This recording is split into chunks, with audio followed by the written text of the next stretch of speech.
Good morning, students. Today our topic is Newton's universal law of gravitation. According to Newton, any two objects having mass attracts other object with a force which is known as gravitational force or force due to gravity. Newton explains why two things come or remains in their particular places with the help of this rule. All the above consideration, including Kepler's law, led Newton to formulate his theory of universal gravity. According to this theory, every object in the universe attracts every other object with a definite force.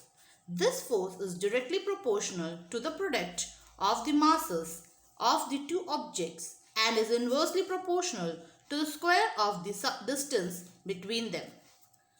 What he says is, let's divide this statement into two parts.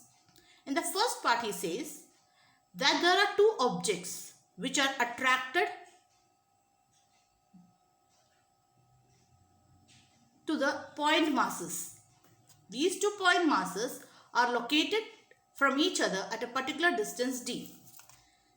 Two point masses which are at a distance d and are attracted towards each other. Object 1 has mass m1, that is, suppose it is 1 kg, and object 2 has mass m2 and that also is 1 kg.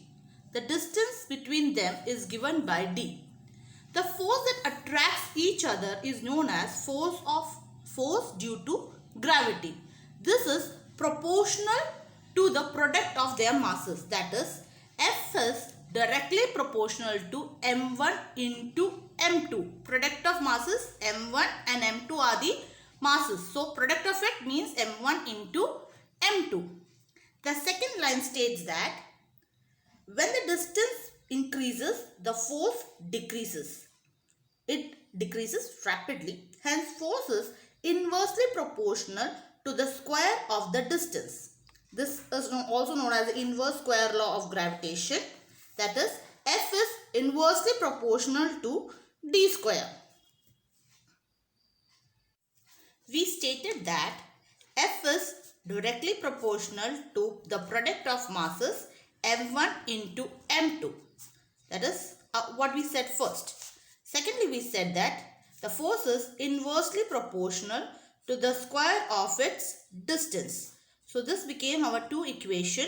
F is directly proportional to the product of masses and F is inversely proportional to the distance of between them.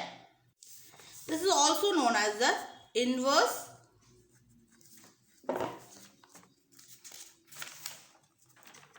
square law. This is also known as inverse square law of gravitation. Hence, if we put these two equations together, we'll get F is directly proportional to m1 m2 upon d square. We have learned about the gravitational constant, capital G. This is the gravitational constant.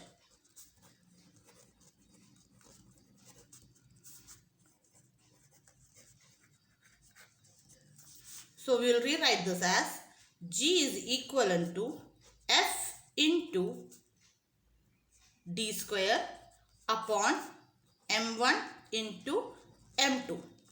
That these two masses of 1 kg each are placed at a distance of 1 meter, then the force between them is numerically equal to G. I repeat once again. When we have the masses 1 kg each and the distance is 1 meter, then the force acting between them is numerically equivalent to G. Here, then F will be equivalent to G. That is, G is constant everywhere in the universe. Its value is not affected